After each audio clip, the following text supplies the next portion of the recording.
This is the Concealed Carry Podcast, Season 9, Episode 3. And welcome to the Concealed Carry Podcast, part of the concealedcarry.com network, brought to you by KSG Armory Holsters. Today is Wednesday, July 19th, 2023. I am your host, Riley Bowman, and I'm joined today by producer and co-host extraordinaire, Matthew Maruster. I'm back once again, man. Yeah. What's up with you like disappearing last week and like going and doing other, business related activities? Yeah, I'm expanding my my skill set, I think. That's what they call it, at least. Expanding your skill set. I like it. You actually attended a show. What show was that? It was an NSSF dealer, range and dealer expo up in Milwaukee. Yeah. What did you think of that? It was good. It was interesting. It was different. It's smaller than some of the other shows we've attended, but I went with one of my buddies who also works in the industry, and I'm good friends with him. He lives nearby, and he works for HRT Tactical, and so we went up there and had some fun. Nice. Yeah, it's cool. Right on. Well, we're glad to have you back. I'm glad you're able to go to that show. Folks, today's episode, we're going to be talking about top tips for traveling with guns. It's still technically the summer season.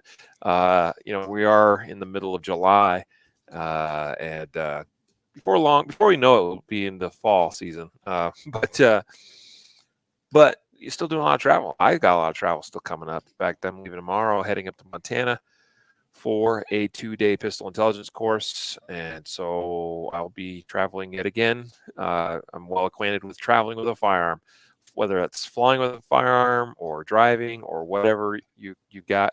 That's what we're going to be here to talk about today, to share with you the best practices and, of course, to the best of our ability, the legal ways of doing so that you can stay out of trouble. We don't want anybody having trouble while traveling and trying to enjoy time with their families. So that is the topic today. And while I'm mentioning it, we'll just throw in a quick disclaimer. We are not attorneys, and we are not officially recognized experts in the law, but this is something we deal with regularly, and we will share to the best of our ability our own experiences and knowledge with these topics. But you should do your own research into the laws and regulations that govern travel or possession or carrying of a firearm, particularly during your travel activities. We'll try to point you to some resources as well for where you can learn more about that. And so with that disclaimer out of the way, today's episode is sponsored, brought to you by CCW Safe.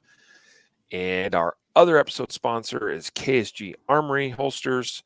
You can find CCW Safe, ccwsafe.com, and KSG, of course, ksgarmory.com. Some separate sponsor messages here in a moment. We'll bring those to you. But let's go ahead and get into our topic without further ado. And by the way, we appreciate some of you watching and commenting already. Eddie, who's watching from Mexico. I think I've seen you before, Eddie, and I'm guessing you're traveling to Mexico. So congrats, I guess, on travel. I hope it's a good time. And so I guess this episode might be specifically relevant to Eddie, although I don't know of a legal way to travel well, no, that's not quite true.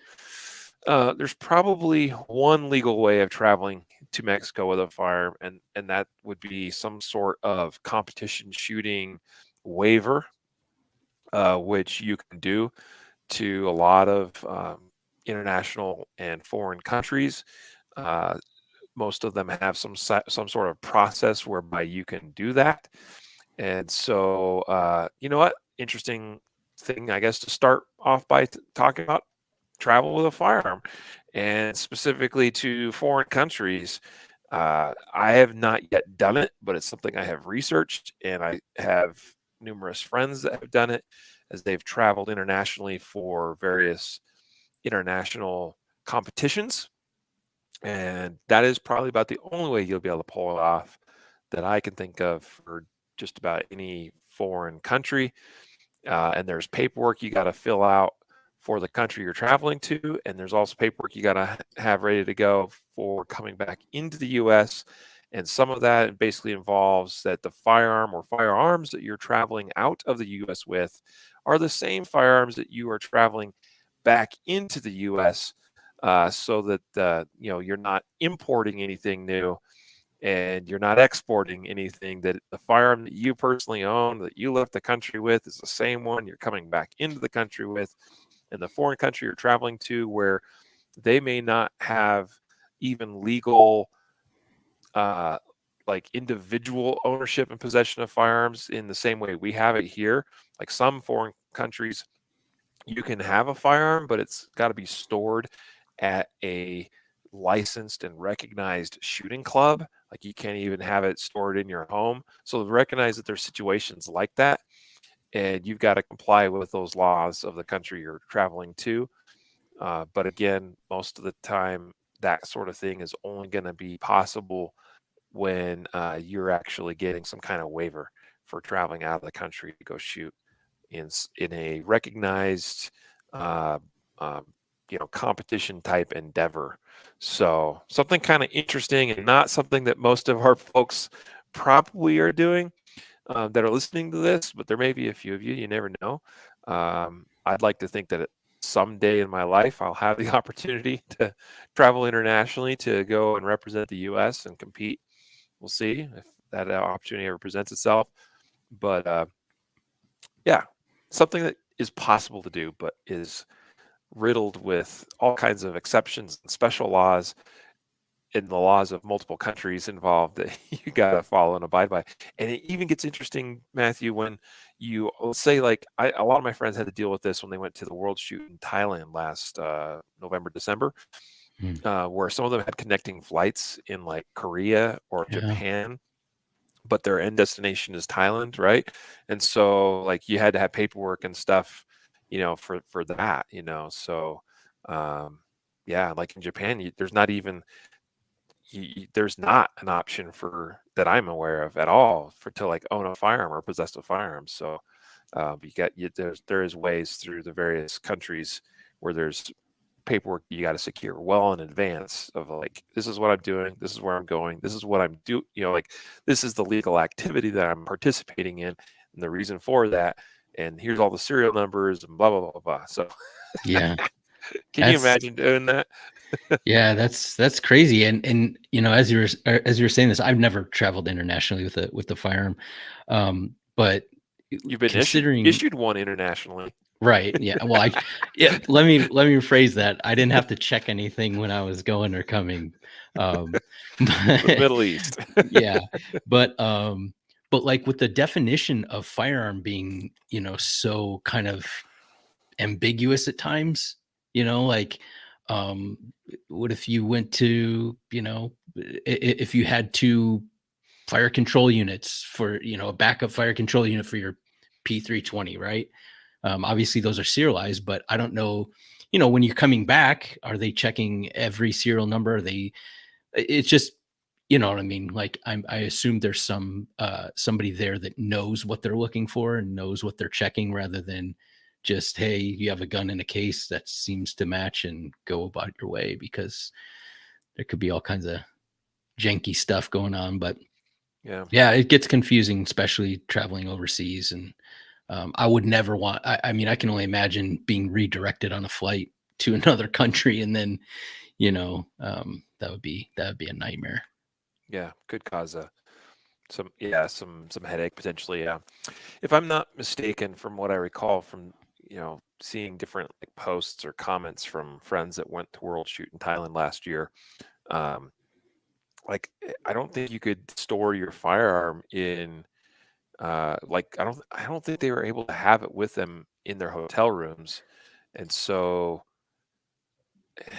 Yeah, and I know for a fact, like from the airport to like where you were staying or whatever, like you had to be like escorted and stuff. So, yeah, it's just interesting, to see how there's these different laws and regulations in different countries, but yet there's still like a way to put on this world class competition where people come in from all over the world, including from countries where they don't have Second Amendment type laws like we do here, and it's cool that that's still a possibility. I mean, we would love to see Second Amendment principles and ideals proliferated even more so throughout the world, and there be more freedom for everybody involved. But anyway, let's move on.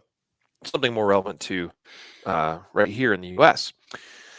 So let's talk first about the concept of reciprocity, Matthew. So you want to give a quick overview on that? I mean, I imagine that many of our viewers, listeners probably know a thing or two about that, but be careful about what you think you know, because I sometimes have conversations with people in my daily activities, or even in my travel, as I get to know people in different locations in the U.S. and different states, or like I've even had conversations with people on a plane. Like I'm flying somewhere and they're like, "Hey, you seem like you're a gun guy or something," because maybe I'm sitting there, maybe I have a gun hat on, or maybe I'm like, I remember sitting on a plane once and reviewing match video, like for me shooting at a competition, and guy next to me is like, "Oh, that looks pretty fun," and we had a conversation, right? And I've heard comments made about reciprocity, that, and I usually I try to, where possible, correct things where the incorrect things are what's said, but I've definitely heard misconceptions with regards to reciprocity stated by people, including people that would consider themselves knowledgeable. So let's touch on reciprocity. Yeah, and you hit it. Like most people know, reciprocity. States that have an agreement to honor each other's gun permit, concealed carry permit, and it seems on face value, you plug in your state on most of these websites and stuff. You plug in your state, it turns green or red, and you're like, "Oh, it's green, I'm good to go." But sometimes there's some caveats to what that entails. Some states will accept a concealed carry permit, but only if it's a resident concealed carry permit, or if it's an enhanced permit, or these change over time. So you might have had reciprocity last year, and then this year new administration comes in there and say, "Hey, no, we're not going to honor that state's permit anymore." So it's something that you have to keep abreast of, and it's not something that you should just plug in willy-nilly or put it on a message board like, "Hey, does so and so have reciprocity with this state?" Because you likely get some bad information, and so you don't want to get into a problem with that. Yeah, and there's always like question. I remember when Trump was running for president, they were talking about national reciprocity, and I even heard people after he got elected, were saying like, "Hey, we got national reciprocity now," and it's like all the promises that politicians make. It seems like, okay, well, they must have done it or whatever. They forward a bill, it never goes anywhere, but so people think it's a law. So there's not national reciprocity. There's not, you can't just get a permit in your own state and go across the state and every state will honor that permit. That's just not, it's not the case. Yeah.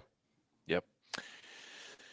Yeah. So reciprocity, one thing though, is it's really important to stay abreast of changes with that, because that can change somewhat frequently. Sometimes we go through periods of time where it doesn't change quite as much, but like I know just recently there's been several changes, number of states.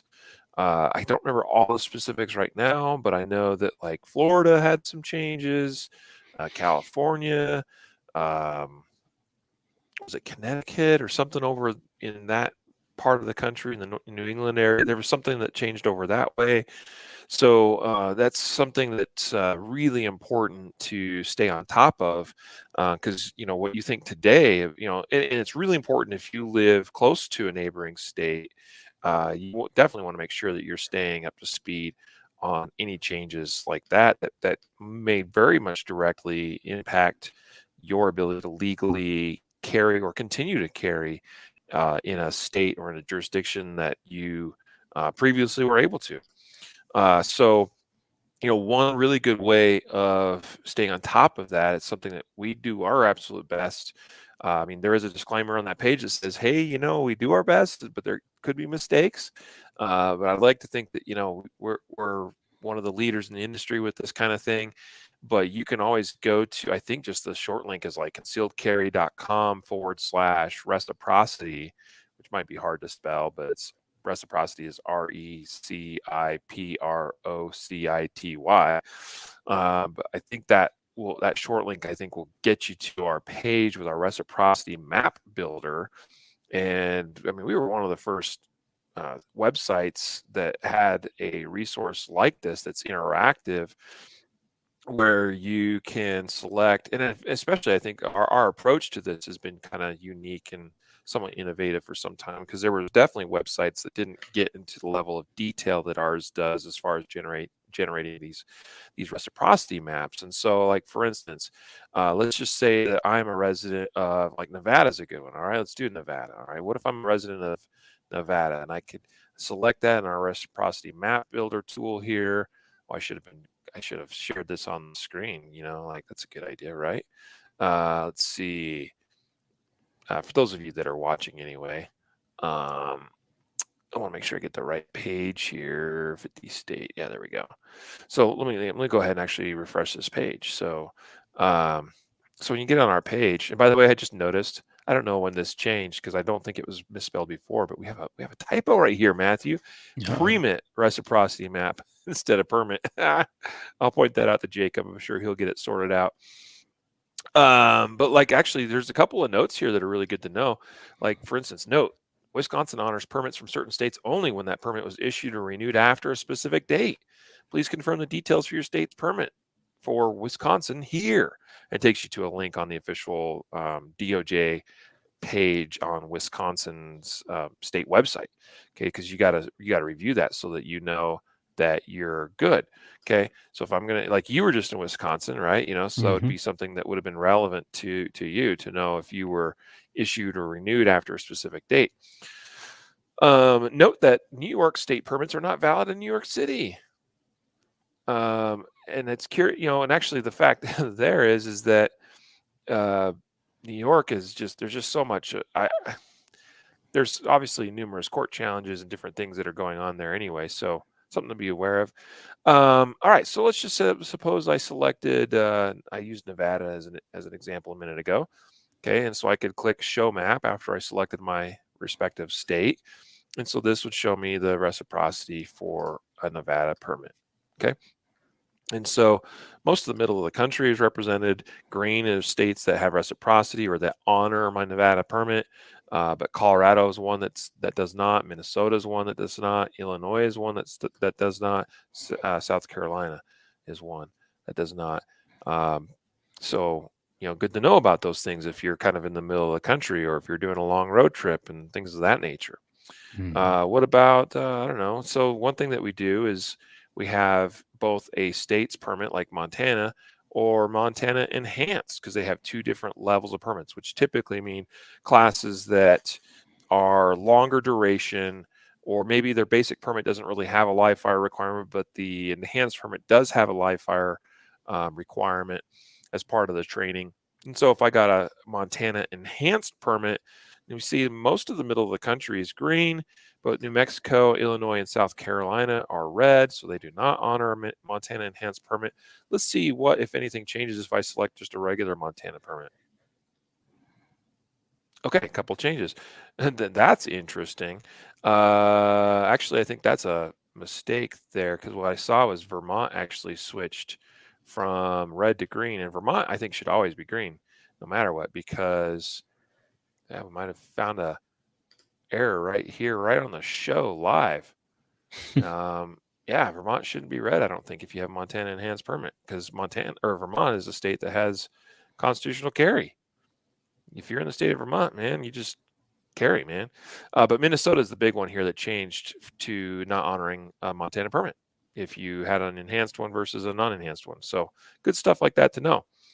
So anyway, there you go. A little bit about reciprocity. This is a good place, a good resource to come to see what reciprocity is. Again, we do our absolute best to keep this up to date.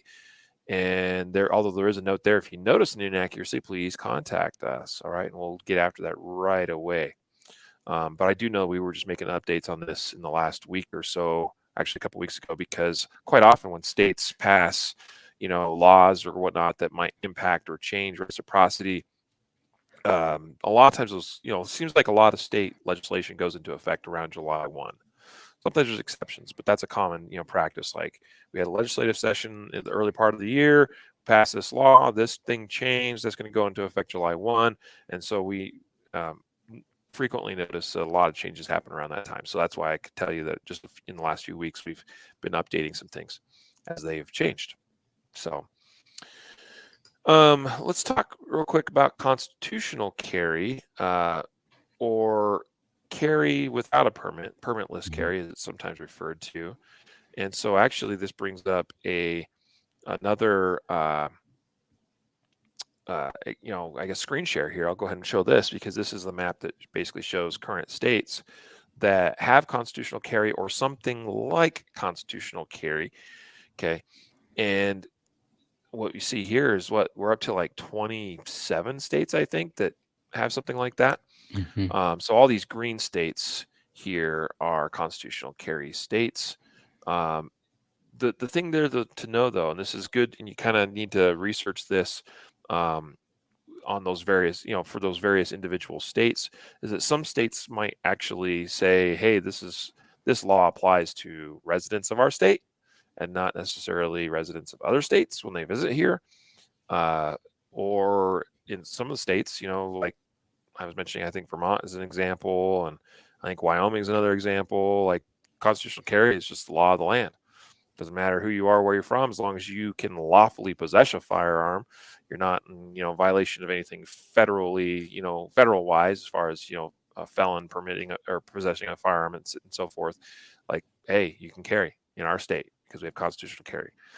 Some of the new add-ons to this list are like Florida that just went into effect, I believe this year. What was another one that was fairly recent? Ohio, wasn't it?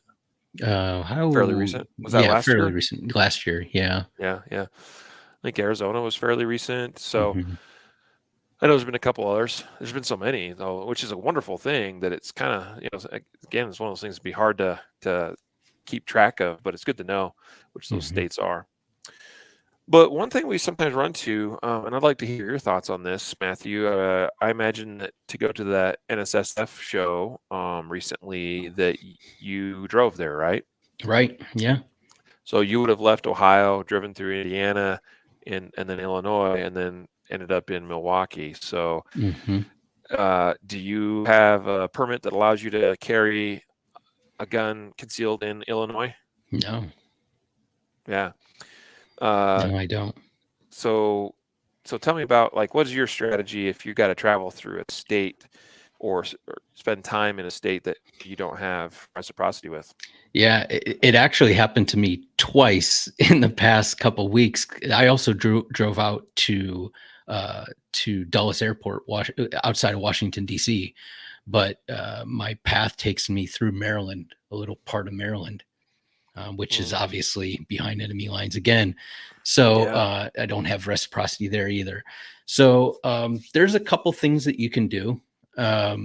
So I guess we can kind of talk about what can you do when you're driving in your vehicle and you're going to a destination, but you have to pass through a place where you don't have reciprocity.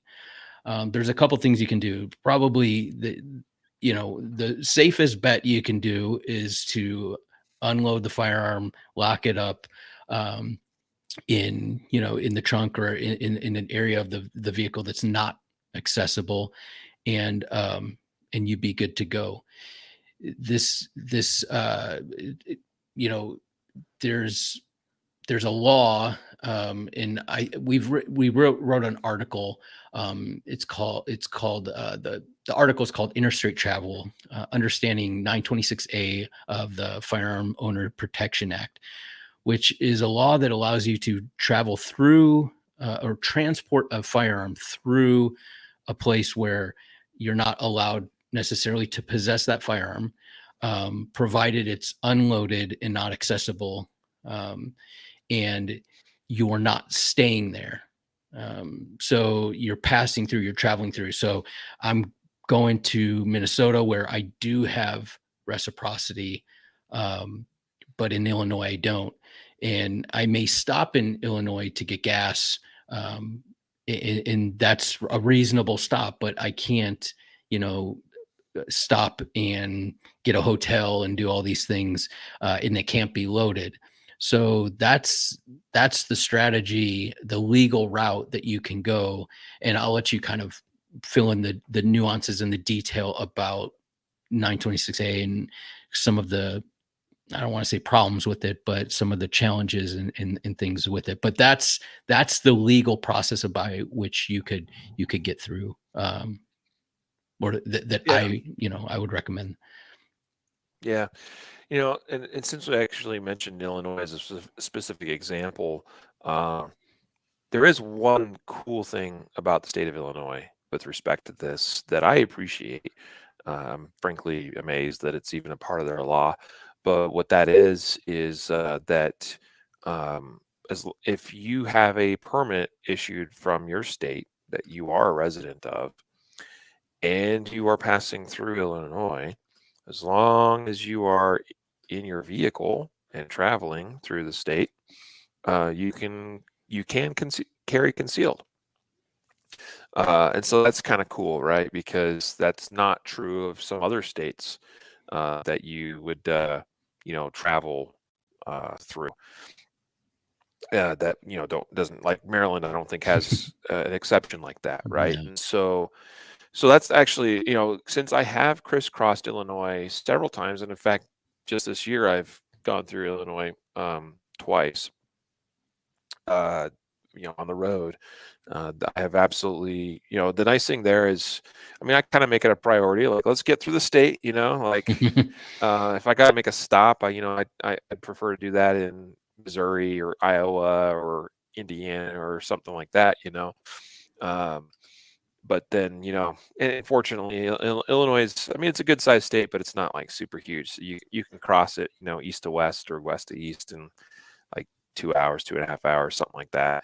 Done it a few times, like I said. So, I just travel through, and I don't stop, and don't, swap out my gun or change or unload or anything like that. Just, hey, under state regulation or law, whatever, blah, blah, blah, blah, blah. I could pull it up on, my phone if I had to show a law enforcement officer or whatever. But hey, I'm abiding by that little provision that allows me to continue carrying concealed as long as I've got a valid permit from my resident state as I am within my vehicle traveling through the state of Illinois. So under 926A, since you mentioned that, I do want to get into the specifics more of 926A, which is an important thing to understand, the federal law that that 926A comes from. But before we do dive into that a little bit more, for a couple things. Number one, quick sponsorship message. ccwsafe.com is our first main sponsor of today's episode. You guys have probably heard us talk about CCW Safe before. I was just noting today that on our website right now, we actually have a website called, or an article called, "Who are CCW Safe's Attorneys and Advisors?" And I'd encourage you to go check that out. I think that is worthwhile to read as you learn about the CEOs, the founders of the company, their national trial counsel, Don West, who's been on our podcast before, and those that are members of their critical response teams, and like Gary Eastridge and Rob High. I mean, two absolute giants of men, in my opinion. They're both just phenomenal human beings, and you can tell that, and this is true of all of that executive team, but Rob and Gary are just phenomenal in that you can really tell that they care about their jobs and care about taking care of the members of CCW Safe. But then also they have others involved. So you can read more about that team and those that are advising the organization that is known as CCW Safe. So check out that article. Again, it's available. I just saw it as of today. I think you just published it today, Matthew. Yep. So who are CCW Safe's attorneys and advisors?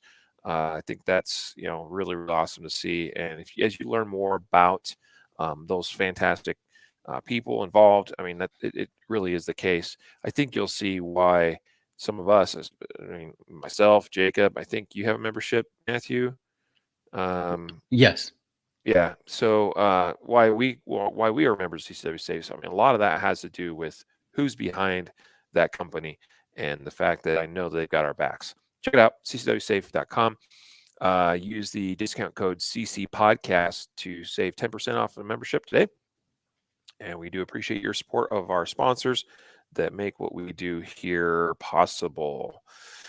All right. So, and the other thing I wanted to, before we got too far into like 926A, keep in mind, folks, we're going to come back and we're going to also talk about air travel more specifically later on in the episode as well.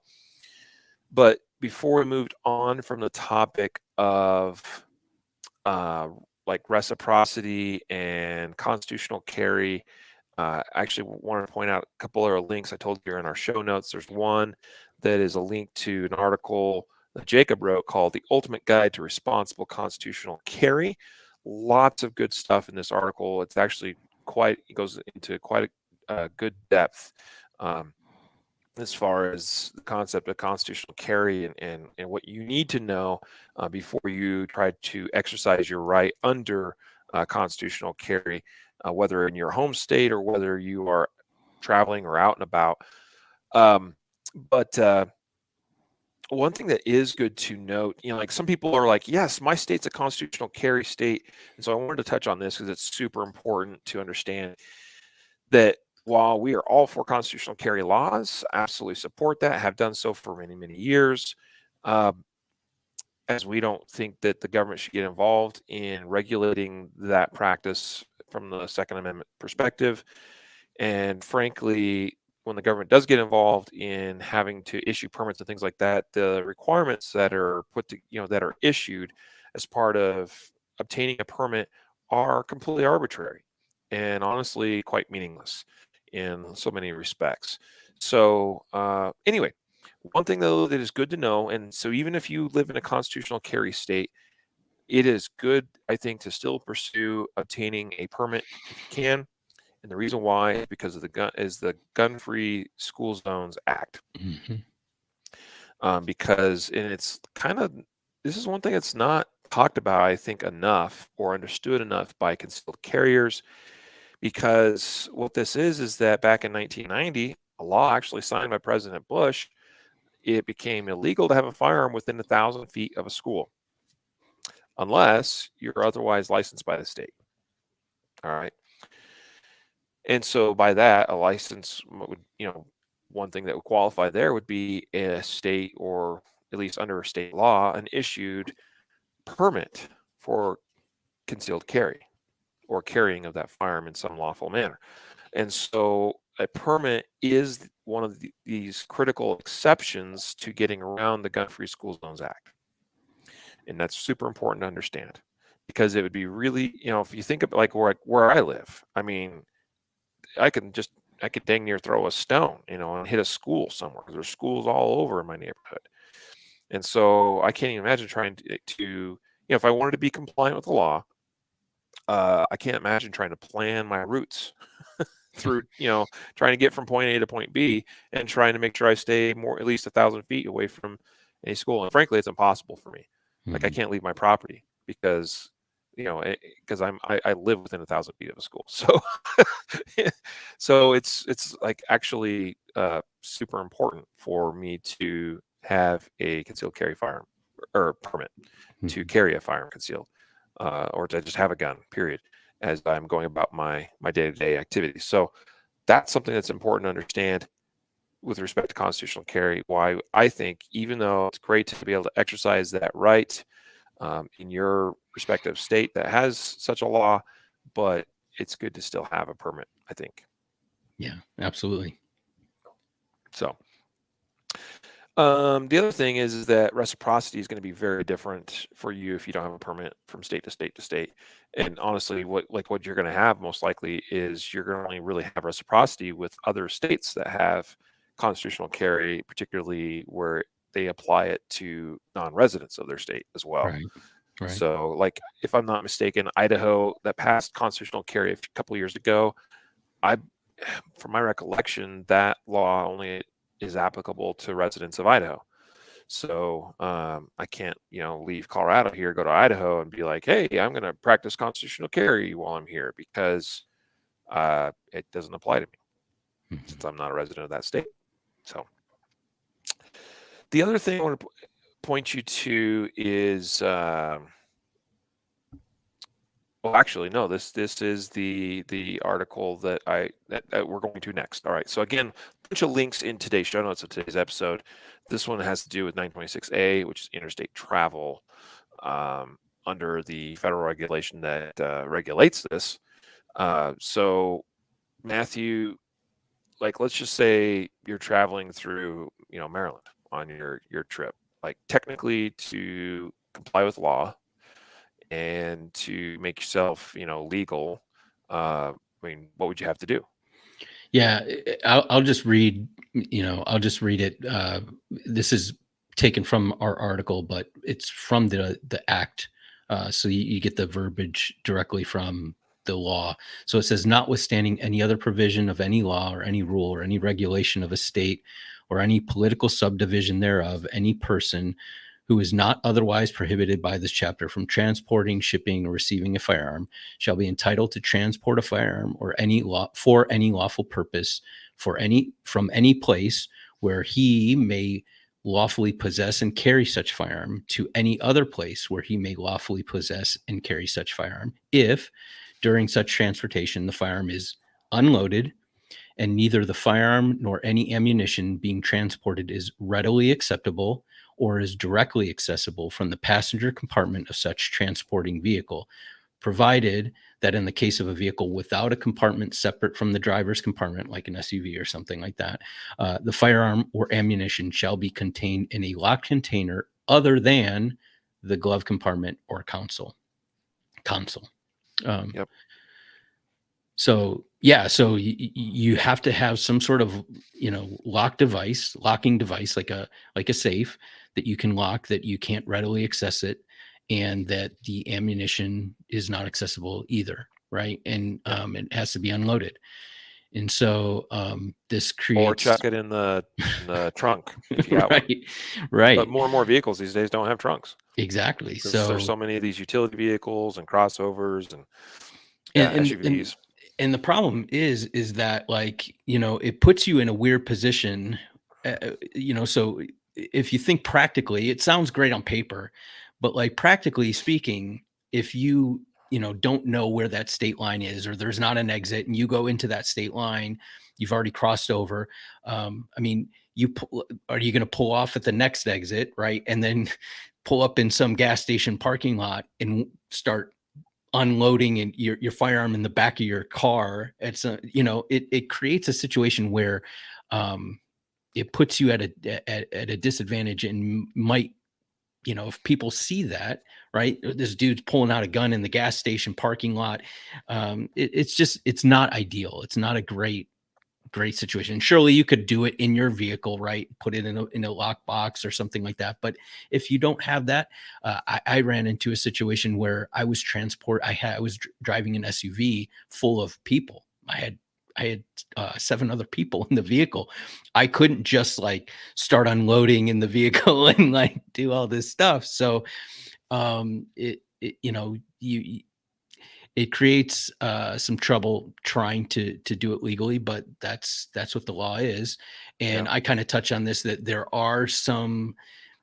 have been some instances where now this is affirmative defense. So you basically, if you're stopped, you kind of have to prove that you are going to a destination that that is not, that you are legally allowed to carry. If you can't prove that, they can you're almost guilty until proven innocent. And in some cases, people have been arrested even because, they've crossed over into a state that didn't allow firearms.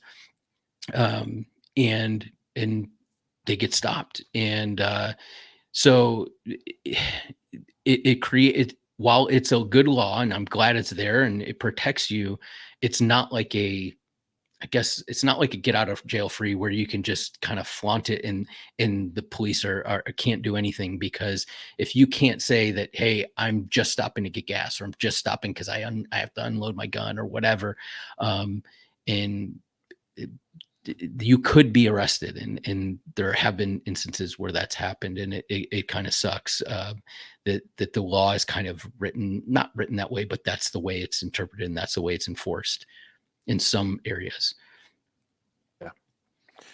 Yeah, and I know some people will probably be like, well, hey, it's concealed is concealed, and how would they know I'm carrying concealed, and I'm just gonna not say anything and not draw attention to myself and so forth, and just go about my merry way. The Second Amendment is my permit, which, by the way, I totally can relate to. It's just that it's like, how much of an example do you want to make yourself? And again, I know a lot of people will be like, well, nothing's going to happen. I'm just going to be careful and do my thing, and all will be fine. But let's suppose while you're traveling through this state where you're not permitted to legally carry said firearm, you get in an accident. That's not something you can guarantee won't happen or that you can predict, because it might not even necessarily be your fault, and it may be something that you can't avoid. And so next thing you know, you're involved in an accident. Perhaps you're injured enough to where you require medical intervention. And during the course of receiving said intervention, because you're incapacitated, you're severely injured, you're knocked unconscious, whatever, obviously at some point the firearm that you're carrying on yourself will have to be removed by emergency responders. And so next thing you know, guess what? Police are going to find out that you were carrying a gun, and that will be investigated, especially if it's one of these not so friendly to a states. New Jersey. Yep. Or Maryland or DC. Right. And so something that you cannot predict, something you cannot guarantee will not happen, could absolutely happen while you are in the other state, while you are, playing the don't ask, don't tell policy. And then, something that's out of your control. And next thing you know, you're facing charges. Mm-hmm. Okay. So now again, all right, hey, Second Amendment, man. Yeah. All right. Well, now we got a court case. I hope you win it. All right. Mm-hmm. And I hope you're the next McDonald or Heller or Brown. Okay. Because I'd love to see that case law expanded even further, as far as the right to carry and possess and own a firearm and where you can have it and where you can carry. I mean, I'd love to see 50 state constitutional carry, 100%. Absolutely. Do away with this, permit nonsense and whatnot. Okay. But yeah, I'm not in a position, because of who I am and what I have to be concerned with in my life, where I'm willing to frankly take that kind of risk, because I've got 5 relatively young kids and a wife that depend upon me.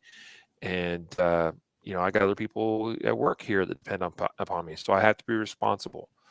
Mm-hmm. And, guess what? There are still other defensive tools available to me that I can, maybe not all those states, but many of those states where I can't carry a gun can still have other defensive tools available to me. So just some things to consider. And I like to present that alternative perspective, because I hear people, like to talk big and tough about, yeah, well, it's the Second Amendment and I'm still going to do whatever because it's my right and they're not going to find out.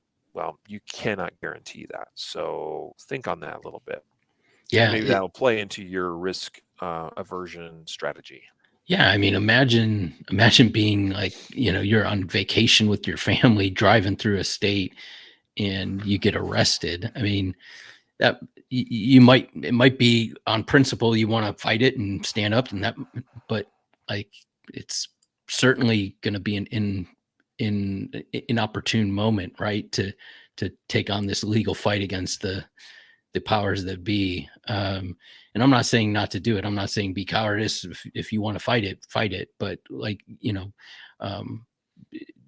do take into consideration those things. And another thing is some of these states also prohibit high capacity magazines. Mm-hmm. Right. And so now some of those bans don't necessarily ban people that possess them, that are passing through, or there might be worded a little weird where, you can't buy them, but you can possess them, or all kinds of weird stuff. But Or it's like California, where all of that was thrown into disarray when they had their Freedom Week, because there was a temporary injunction on a law that then meant that, it's kind of this brief sunsetting period where, people could suddenly buy all kinds of magazines. And so, anyway, so there's all those weird kind of things, but continue.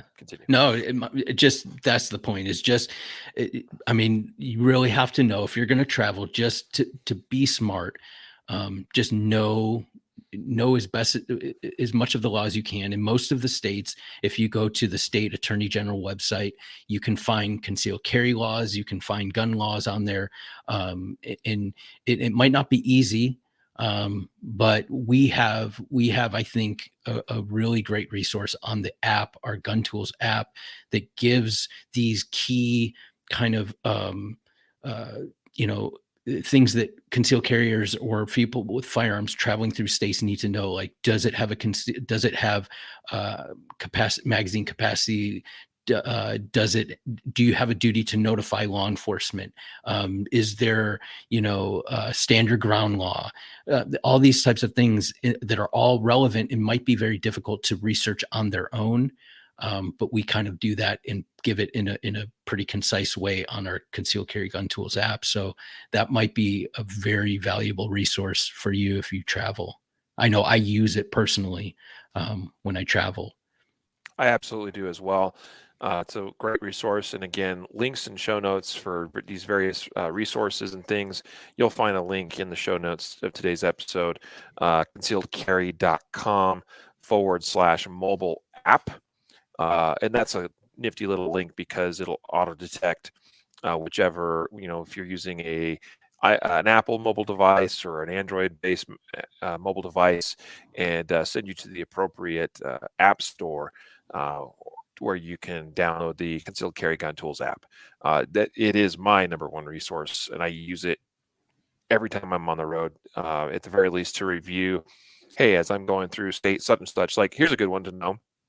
Okay, what states require notification to law enforcement as soon as you're stopped? It could be part of and the most likely scenario, obviously, is like a traffic stop. Does that state require me to notify the officer I am, in possession of a firearm, or that I'm carrying, or that I have a permit? Could be any number of those combinations, and that's good to know. And that's one thing I like to refresh my memory on and know ahead of time, because it's good to know. You don't want to be like fumbling in the moment, like, oh, am I supposed to declare this or what? So the Concealed Carry Gun Tools app, concealedcarry.com/mobile app is the link for that. Okay, speaking of another link, I'm going to give another link here of our other episode sponsor, which is KSG Armory Holsters. Head on over to ksgarmory.com for what we think are we're a little bit biased, no offense, but we're very proud to be associated with, to actually, frankly, own as one of our concealedcarry.com brands, KSG Armory, and which was already a company that had a strong reputation in the industry for making quality holster products that serious professionals use. And even if you're not a serious professional, you want to be using a quality, properly retaining, safe, and yet consistently easy to access holster to carry your gun in. KSG Armory is your place to pick one up. Go to ksgarmory.com. Use the discount code CC Podcast to save 10% off of your next holster purchase from KSG Armory. We do appreciate your support of our sponsors and of us. All right, so There you go. KSG Armory Holsters, another sponsor today. Actually, our title sponsor of the Concealed Carry podcast now. Okay, so a couple more things here. Let's we could spend a little bit more time, probably honestly, breaking down the concept of 926A. But I think we hit all the high points pretty well. One other critical one to really know would, and this probably is not super likely for a lot of folks out there, but because we talked about the firearms, and what you have to do, by the way, to make it compliant under 926A, unloaded, either locked away in a hard-sided container or in a separate compartment of the vehicle from the passenger compartment. I like to travel with a quick access safe or vault, or at the very least, something like a Pelican case, like a small Pelican case. One of my favorites is actually that small vault hard-sided case. It's it's the sub brand of Pelican, kind of the more value-priced Pelican brand. And I've got one of those kind of, you could actually fit like 2 guns in there pretty comfortably. And it's a solid little case, foam padded inside, hard-sided, good hinges on it, good, like reinforced holes so you put locks through. So, it's like really secured. And so that's actually probably the thing. I mean, I usually have a quick access vault in my vehicle no matter what, but that little vault pistol case is super, super handy for these types of things as well, or for air travel even as well. So something to kind of keep in mind and plan, make sure you have kind of like on your packing list, if you will, for upcoming travel. If you know you're going to have a situation where you're going to have to, unarm yourself, take your gun off and unload it and lock it away. Or at the very least, it's good to have something like that, particularly from a security standpoint, if you are doing travel and you've got, young ones. And you got to be mindful, because I may not have that gun on me at all times, even just in the hotel room. If I want to relax and chill with my kids, I've got a quick access vault that I'm going to have with me on that trip, so I can properly and safely store my firearm even when I'm in the hotel room or not in the hotel room. So the point is, even when I'm not carrying the gun and whatnot. So some things to consider there. But probably the last big thing that I think we'll have time to talk about here today, and this is one that comes up all the time, is air travel with a firearm. How to do it properly, how to do it safely, how to avoid trouble during traveling by air. There's enough trouble out there for us to have to worry about anyway, with respect to delays and cancellations, which seem to be a major trend as of late, to dealing with lost luggage, etc. Like, the last thing I want to be worried about is some kind of trouble with traveling and flying with a firearm and or ammunition. And so it is something that I have done quite a bit of. Matthew's done quite a bit as well. I've been actually, this year has been a little bit different. I haven't done as many flights this year as I have previous years. Lately, I've been doing more driving, but in previous years, man, there's been times I've, dang near, at least, like, I probably averaged, once a month where I was having to fly somewhere with a firearm. So the big thing to know is, and this link's available in the show notes of today's episode, but I'll reference it here right now, that the TSA has on their website a page called Transporting Firearms and Ammunition.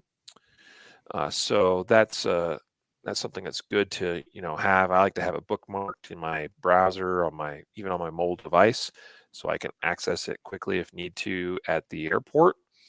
I think there's been one time where I've done this, and it wasn't even for like a big, huge issue, but it was helpful to be able to point to this while going through security, or actually declaring my firearm.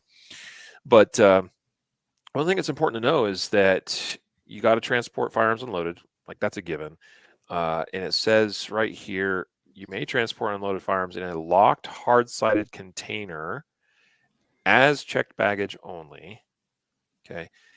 You must declare the firearm and or ammunition to the airline when checking your bag at the ticket counter. All right. So you can't do curbside or anything. Like, you got to go to the actual airline ticket counter and be like, I'm declaring a firearm and or ammunition.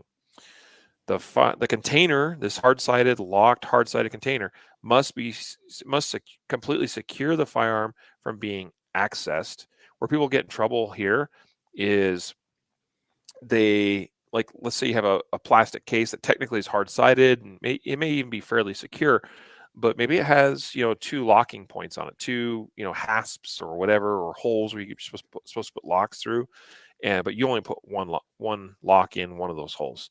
And actually, because the case has some flex to it, as you unlock the clasps or whatever, but but the lock is still secured, you can still, sometimes some of those cases, pry one end or one corner up, perhaps enough to where that you could actually snake the gun out of that case.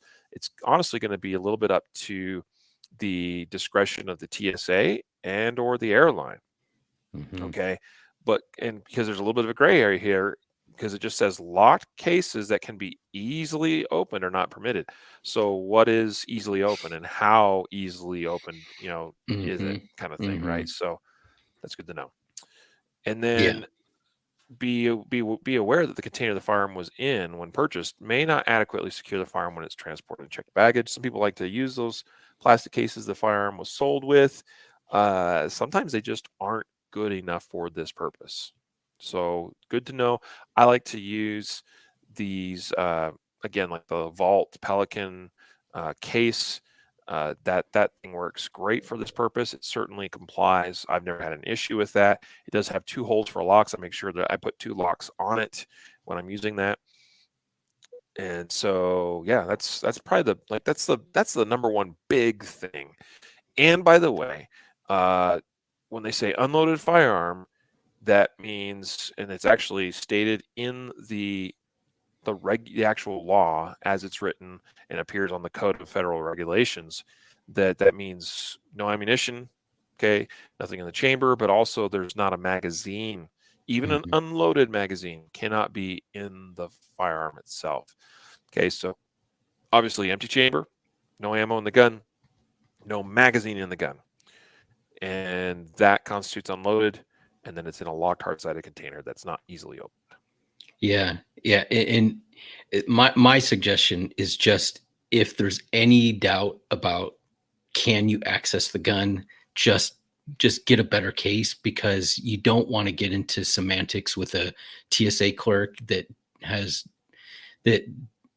thinks that if you can just pry it open a little bit, that's easily accessible, and you're trying to explain to them that you can't get the gun out, you miss your flight or whatever. Like, it's best not to jeopardize your trip by just saying, well, this is good enough. Like, make sure that there's no question about it. And because the person that's at the counter, it's quite possible that they've seen guns, they've checked guns in, but they don't know a thing about them. And so you might think that the person has some common sense about, a gun being unloaded or whatever, but they're not. I mean, I had a barrel block in my gun and the person almost freaked out. And I'm like, the gun is unloaded. It's to make the gun safe. And they're like, no, there's something in there and you got to take it out. Yeah. So don't try to put any twists into it, because you never know. And another thing just to be aware of is that when you check your bag in at the counter, which you'll have to do, you won't be able to pick it up. It won't come out with the carousel with the rest of the bags. They're going to pull it off to the side, and you're going to have to go to the baggage office to pick that up, and they'll release it to you. So Usually. That's usually this is the case. There are I have had bags with firearms checked in them actually just come out in the carousel. Yeah, I've never. But what you're describing is what I see most of the time, not all of the time. Yeah, and this is the thing, right? Like, the airlines, I mean, the airlines have some I guess discretion on how they do things, as long as it's they're doing. I mean, let's put it this way: people. I'm not going to say who it was, but I know somebody very close to me who wasn't me, who happened to carry a knife onto the plane, didn't even realize they had a folding knife until they got to their destination. Were like, I I went to 2 flights in security, and I had a folding knife in my pocket. And so things happen, things get through. But in general, if you are on a flight and you don't have to carry you're questioning, hey, it's a business flight. I'm going to be there a day, and I don't know if I'm going to want to carry my gun or not. Take into consideration these things of like, you may have a little bit of delay at the counter checking your bags in. You might have a little bit of delay getting your bags, and so just to be aware of those things. Maybe you have to leave earlier, maybe or whatnot. But it might. I don't want to scare anybody away, because there is a process and you can go through it relatively quickly, but there is a little bit more of a delay than just kind of getting your boarding pass and getting it on your phone and kind of cruising through everything. Yep. Yeah.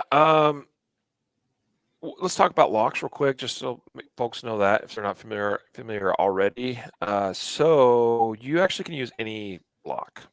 That's something that sometimes people don't realize. They think they have to have a TSA approved lock, but actually it says that you can use, and I'm going to read right from this here.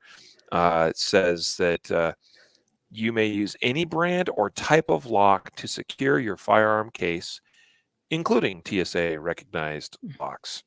So I actually prefer to not use TSA recognized or approved locks or whatever. I like to be, it says here that only the passenger should retain the key or combination to the lock unless TSA personnel request the key. I like to be the one that's in control of that, but I also have a friend that he doesn't want to deal with the hassle, and so he actually uses a TSA lock on his, and I'm like, all right, that's cool, So now the flip side of that is if you are using a lock, and I think this is why he wants to avoid that potential hassle. There are instances where TSA is frankly so lazy that when they decide for whatever reason they need to actually take a look inside your case without you being present, and they just hey, we're going to inspect this, and it doesn't have a TSA approved or recognized lock, they'll just cut the locks off and do it, and it's like, yeah, that's not cool. So yeah, there's kind of pros and cons, I think, to both sides. I've mostly had pretty good success. I've not really had any major troubles with this kind of thing. I also use locks that I only have the key for, and the way those locks fit around the hole on my lockable case, these are basically like you'd have to basically cut the case around, like, because it's a plastic case. You'd basically have to cut around the lock to actually, like, you're not cutting the lock. There's not enough clearance to get any kind of tool in there to do that. And so, yeah, I will say that my life got way simpler when I moved to a model where here's how I actually handle it. So I'm going to describe this. I've probably talked about it before on the podcast, but it's probably been a while, and probably not all of you heard that. Here is my procedure for air travel with a firearm. I actually use, for at least one of my check bags, and sometimes more than one of my check bags is this way, I actually use a Pelican case, a Pelican Air 1615 model. I have another one that's a 1606 model. Both Pelican Airs. The Air designation is that these are actually Pelican cases, but they're lightened versions. They're still very strong. They're still waterproof or whatever, but they're like 40% lighter than a standard case of a similar size. So, that's important because I don't want to have a super heavy case. That means less capacity in terms of weight. Because, you're either limited to 40 or 50 pounds, depending on the carrier. So here's what's beautiful about using a Pelican case. That entire checked bag complies with, the requirement for it to be a locked, hard-sided case that's not easily opened or accessed. And so it actually, at that point, doesn't matter where within that case or how within that case I put the gun. And so I used to travel with a checked bag where I used a hard-sided locked case inside the checked bag. But now my entire case, my entire checked bag is the hard-sided locked case. And so I actually just use my standard range bag, and I leave the firearm exactly where usually it would be, which is soft and padded and protective. And I lock up the Pelican case, and that's what gets checked.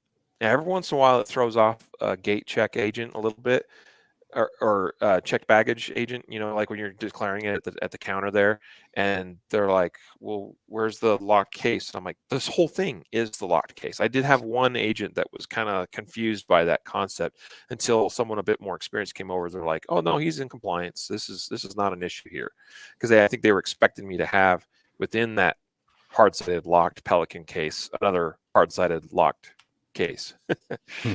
But that's what I do, and it simplifies my travel greatly, and it also secures all the other things inside with that firearm. And that's actually the reason I like it, is that it's one way.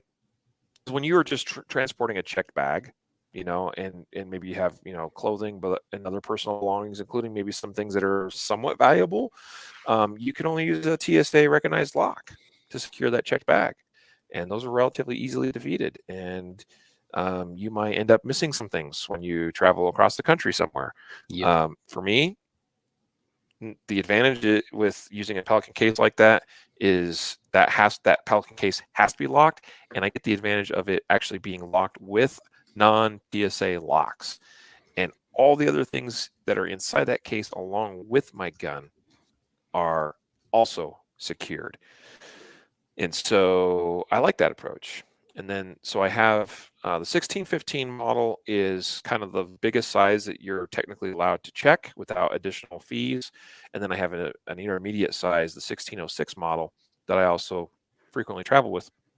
And even if I don't have to, Matthew, a lot of times I'll tuck away a throwaway gun, if you want to call it that for kicks and giggles, like my basic Smith & Wesson 442 revolver or a Ruger LCP, something like that I'm like, I wouldn't shed too many tears if that somehow went missing.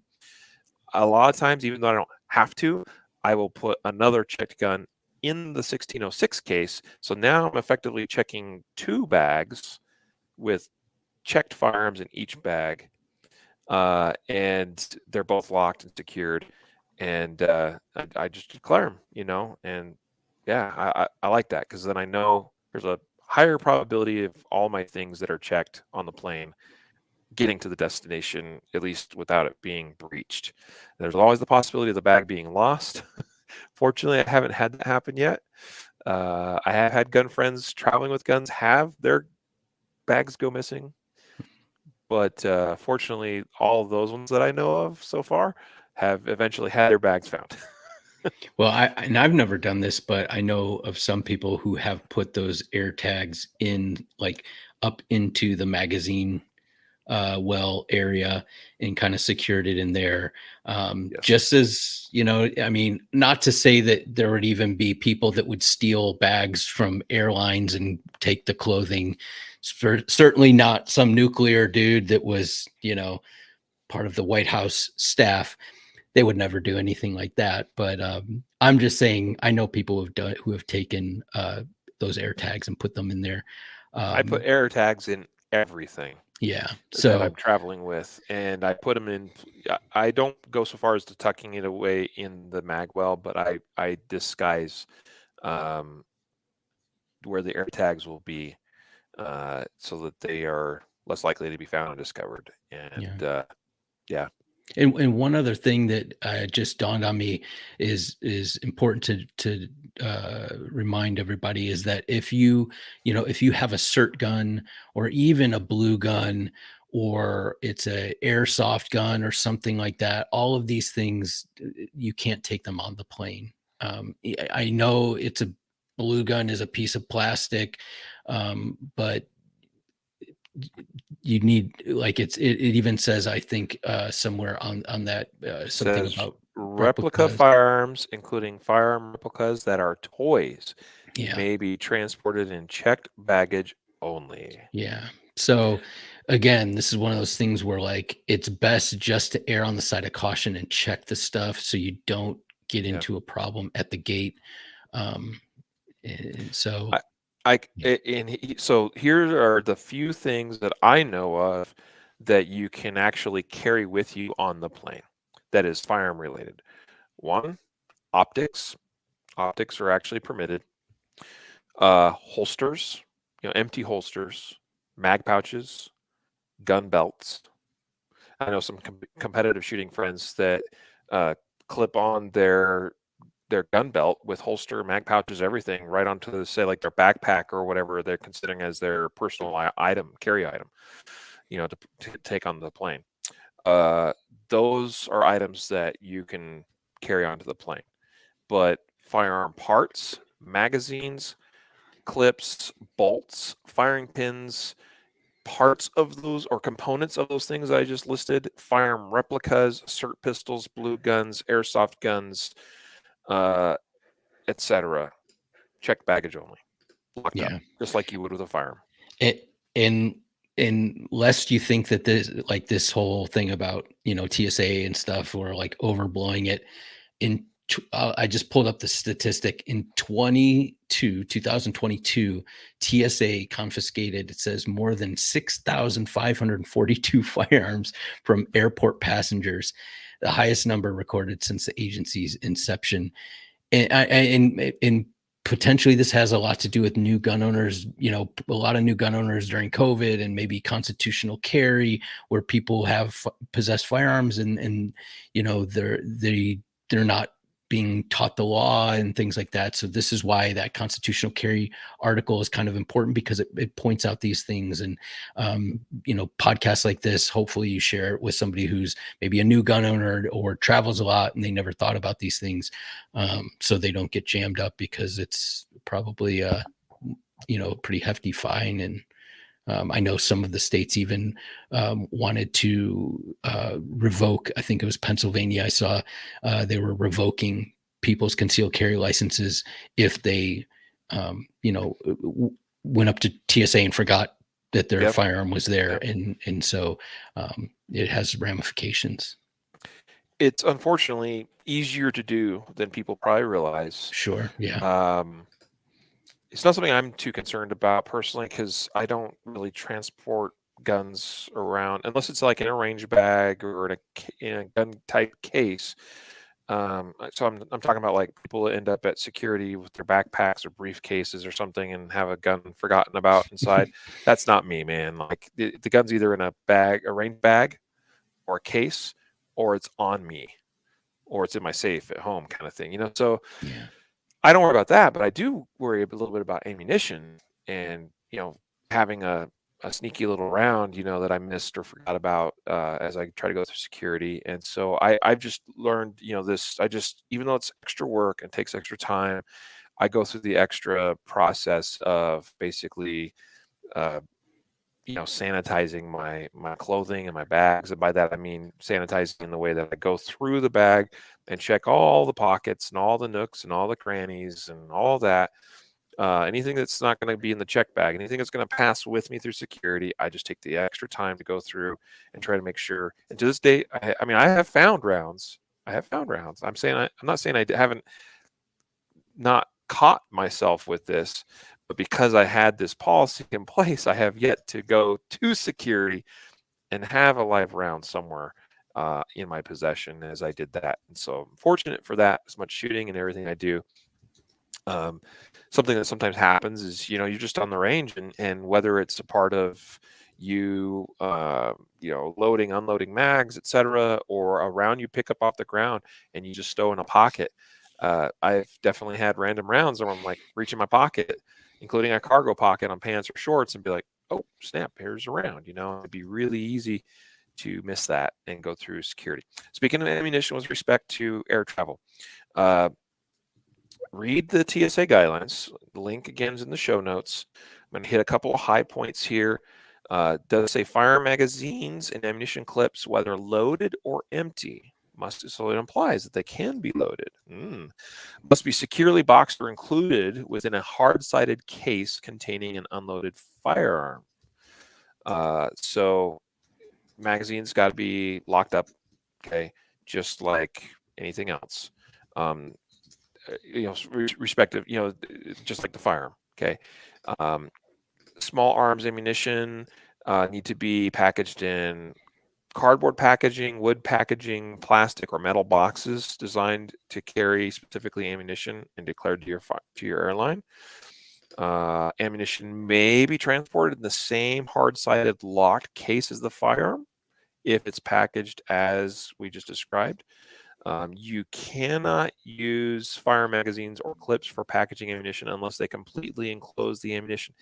That's a definition that's a little bit loose, I think, Matthew, because in my experience, TSA has no problem with standard semi-automatic style pistol mags that have ammunition in it. The airline might not like it, and that varies from airline to airline.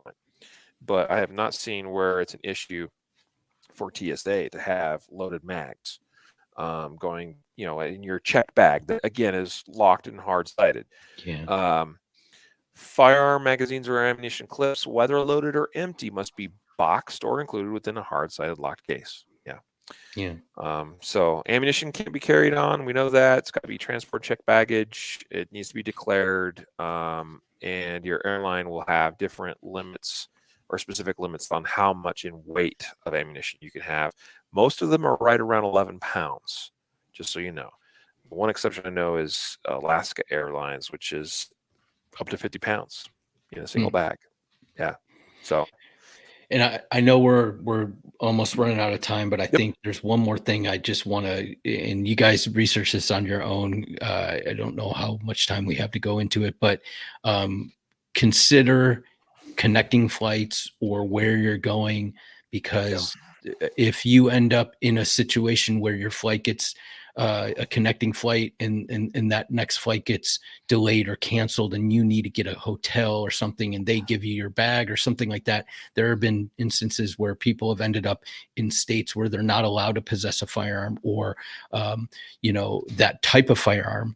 And then all of a sudden, they're stranded or it's not their fault that they ended up there, but now, it's, hey, come with me. You have this possession of this firearm and so there have been instances of that happening. And so it's just something to be cautious about and aware of. Don't receive your bag at the very least, don't receive your bag. And if you get delayed, go right to the counter and say, hey, look, this is a situation like I need a, it happened to you, maybe not exactly the same way, but I remember a story you said about you and Jacob kind of getting stranded out in the East Block over there with some ARs and stuff. Yeah. I mean, the thing there was trying to fly out of New Hampshire, right? And major delay, ultimately cancellation of that particular flight. We had to get on the next. Well, they were trying to send us down to Boston, and I don't know how that would have gone for sure. If we had gone down to Boston and declared, because we had ARs with us, we had pistols, we had, numerous high, according to Massachusetts anyway, high capacity magazines and so forth. And, but definitely seemed prudent to not go down to, because this was like Manchester, New Hampshire airport. Boston's like less than an hour away by bus or taxi or whatever. They're like, we're going to stick you on a taxi and send you down to Boston and fly out of Boston. And we're like, we'd rather not do that. They may not like what we have with us.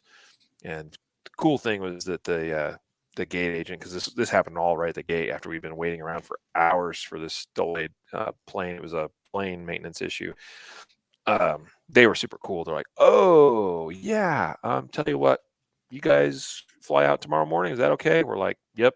Okay, we'll put you up in a hotel, So we stuck with the plan and cost us some time, unfortunately. It cost us, we could have gotten out of there that evening from Boston or the next morning out of Manchester, but definitely was worth having, our wits about ourselves and planning alternatively, making sure that we weren't, doing anything that might have gotten us hung up anywhere, Yeah. including, in Boston, Massachusetts. It's so ironic to me, Matthew, that the place that this all started, Yep.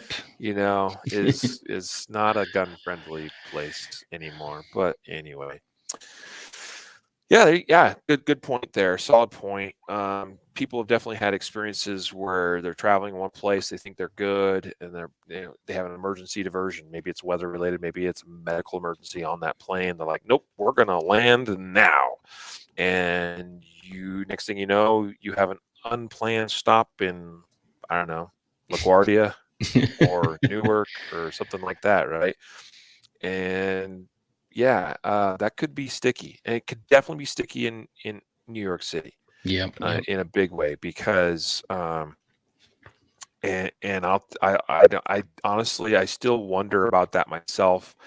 I have heard stories of, New York police that were aware of people like they're basically watching people pick up bags at baggage claim, and they know that one's got a gun, and they know, if that person comes and grabs that, bam, they're right there and they're arresting you, kind of thing. I honestly think that if I had some kind of emergency like that, where I was not planning on spending time in New York City and suddenly I am, and I had a checked bag with a gun in it, before I went to the baggage claim, I think I would actually go find a police officer and be like, yo, we got an issue here, Mm-hmm. because this was not part of the plan. I was forced to land here. You need to, I know what the law here is. You need to help guide me through this now. Yeah. And by the way, it would be illegal for you to confiscate my stuff, but let's find a solution here, Mm-hmm. So anyway, fortunately, you don't have to actually worry about that in very many places in this country. New York is actually the only one I'm really aware of where it's like NYPD works closely with TSA, and like they actually nab people for violations at the airport. Most other places, like it's not like that. People have commented to me about, well, what happens if I fly into or out of Colorado? You guys all have like your 15 round mag capacity limit law there. And I'm like, bro, there's nobody at the airport watching or caring. TSA don't care. So anyway. Yeah, we have gone over a little over time, but this is a large topic.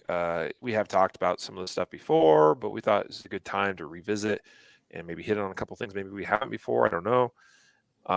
Again, please check out the show notes of today's episode for a bunch of resources, links, articles, etc., things we've referenced here today. You're going to want to, have a game plan before you travel out of state or across country or by air. Know how to do it, responsibly, know how to do it safely, know how to do it without getting yourself in handcuffs. So we hope this is helpful for you and a good resource, even in this episode itself. Please feel free to share this with your friends, family, coworkers, others that are like-minded and likely have some of the same questions you do with respect to travel with a gun. We hope that you'll share the podcast and some of these resources with them as well. Again, today's episode sponsor is CCW Safe and KSG Armory Holsters. It was also mentioned, and actually Matthew originally had this slated, I think, for an episode sponsorship, although it's not really so much a sponsorship, but I thought it would be great just to include it in the show notes, a reference to the Concealed Carry Gun Tools app. And so again, you'll see that here's the app right here loading on my phone for those of you watching. There's my reciprocity. Oh, that's actually the laws. There's my reciprocity map right there. Bam, right at my fingertips. Download the app, concealedcarry.com/mobile app. Thanks for you guys' support of the podcast and for being here with us today. Until next time, a reminder to train right, train often, and train safe so you can fight hard, fight fast, and fight true. Take care.